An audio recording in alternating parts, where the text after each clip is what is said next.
Maligayang pagbabalik mga kasolid, Pinoy bagong WBA champion na Casimiro may laban na agad, balik ensaya na ang angas ng Pinas, nagpakitang gilas agad kay Chavit Singson. Ang reaksyon naman ni Manny Pacquiao, Cuadro alas Jan Casimiro, naka-jackpot sa kanyang bonus.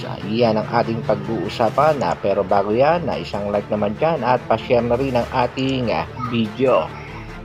Para sa ating unang balita mga kasolid, sa naging laban niya ni Jake Paul kontra dito kay boxing legend Mike Tyson, ay nagbigay nga ng reaksyon ang ating pambansang kamao na si Manny Pacquiao.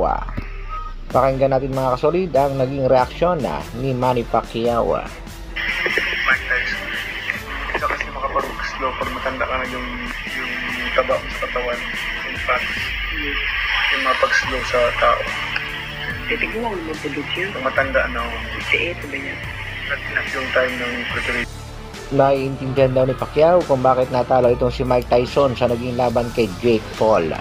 Ang kagandahan dyan mga kasolid, reportedly kumita itong si Mike Tyson ng $40 million sa naging laban kay Jake Paul.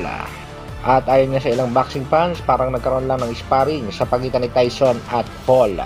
Samantala, isa sa ating mga pambataw sa bantamweight division, panalo sa bakbakan kontra sa undefeated boxer na si William Flores.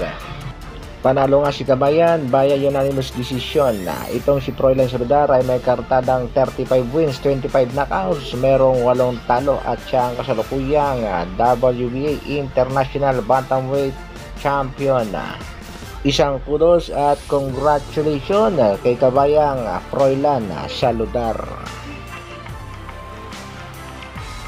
Sa kabilang balita naman mga kasolid, latest update sa angas ng Pinas.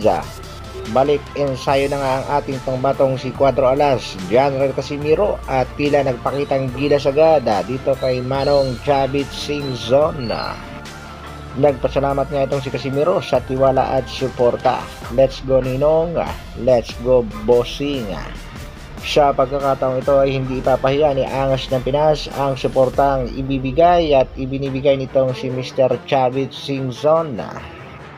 Ayon nga sa ilang mga boxing fans mga kasolid ay meron na kaagad laban ang angas ng Pinas kaya maaga niya itong pinaghahandaan.